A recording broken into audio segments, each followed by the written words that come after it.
A Zona Franca de Manaus foi pensado numa fórmula de um fundo de bioeconomia para que ao longo do tempo vá se transitando a economia atual, né, as empresas que atualmente apenas montam na Zona Franca de Manaus, que esse benefício seja para empresas que produzam lá mais voltado para a economia local.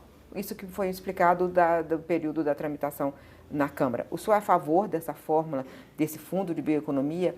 Ele precisará, até eu estou dizendo, sei que o senhor sabe, mas dizendo para quem acompanha, ele exigirá a concordância do governador do Amazonas, né, para se aprovar. Eu queria saber se o senhor é a favor dessa redução do subsídio aos atuais beneficiários dos benefícios da Zona Franca para uma economia mais amazônida.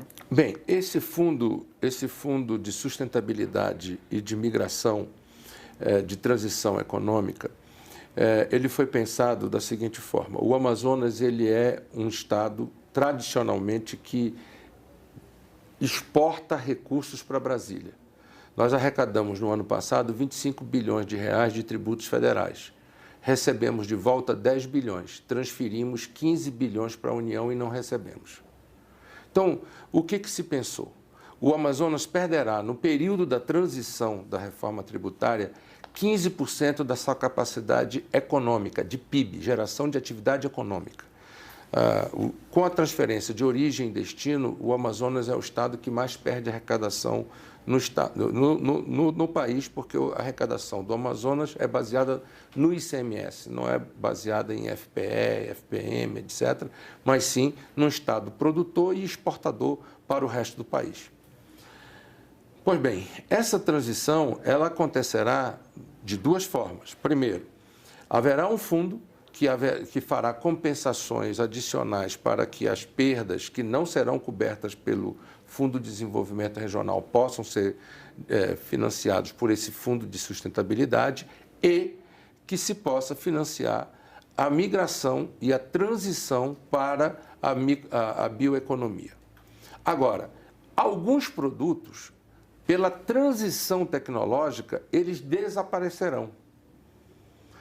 Alguns anos atrás, DVD era um produto extremamente relevante na Zona Franca de Manaus. Era autogerador de emprego, autogerador de investimentos e com valor agregado muito grande. De repente, o streaming acabou com essa indústria da noite para o dia. Algumas indústrias, elas estão envelhecendo muito rapidamente e os commodities estão migrando. Agora, nós fazermos essa transição para uma atividade da bioeconomia, nós precisamos desenvolver algo que finalmente, depois de mais de 20 anos, nós estamos saindo da sombra do ponto de vista jurídico, que era o Centro de Biodiversidade da Amazônia, o CBA. O CBA foi constituído no governo Fernando Henrique e nunca conseguiu ser uma personalidade jurídica para que nós pudéssemos desenvolver biotecnologia, patentear essa biotecnologia e transformar essa biotecnologia em bioeconomia.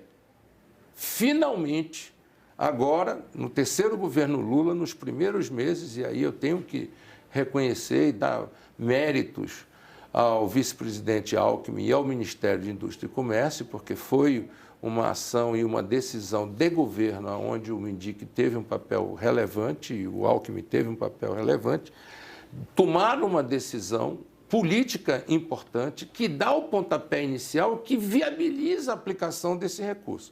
Aí quando você diz, precisa da autorização do governo do Estado, o que precisa é a autorização do Estado do Amazonas, não é do governador de plantão, portanto, envolverá a Assembleia Legislativa, etc., para que os produtos que percam esta competitividade na transição tecnológica possam ser substituídos por injeção de recursos para uma transição da bioeconomia. Última pergunta, o programa acabando, nessa dúvida no governo entre explorar ou não explorar o petróleo no mar da Amazônia, o que o senhor acha? Eu sou a favor e eu explico por quê. Primeiro, a denominação Foz do Amazonas aquele ponto de prospecção não está na foz do Amazonas. É por isso que eu falei o Mar da Amazônia. O Mar aliás, da Amazônia... eu quero lhe parabenizar porque é uma expressão que eu ainda não tinha ouvido e é absolutamente pertinente, porque o ponto não é na foz, é no mar. É no Mar da Amazônia.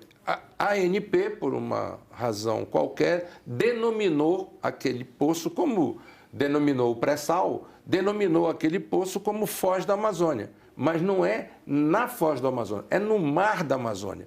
E a 30 quilômetros da onde nós estamos querendo prospectar petróleo, a França, na Guiana Francesa, já tem 14 poços em produção, com empresas das mais diversas nacionalidades. Empresas francesas, empresas inglesas, empresas americanas, que muito provavelmente estão explorando petróleo no mesmo reservatório que nós queremos prospectar para saber se temos petróleo.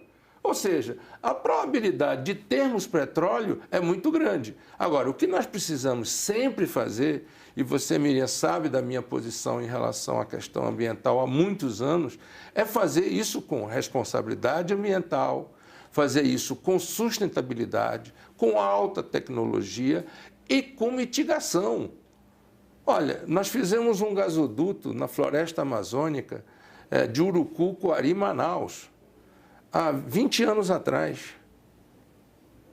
Fizemos como deveria ser feito, fizemos o dever de casa. 20 anos depois, mudamos a matriz energética, substituímos o óleo diesel pelo gás, produzimos hoje uma energia muito mais limpa em Manaus e tivemos zero praticamente de impacto ambiental. Por quê? Porque fizemos o dever de casa bem feito.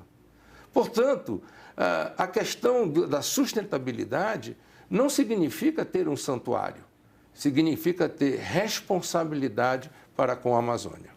Tomara, e respeitando o IBAMA, que é o órgão técnico. Ah, claro. Não a CGU. Muito obrigada pela entrevista.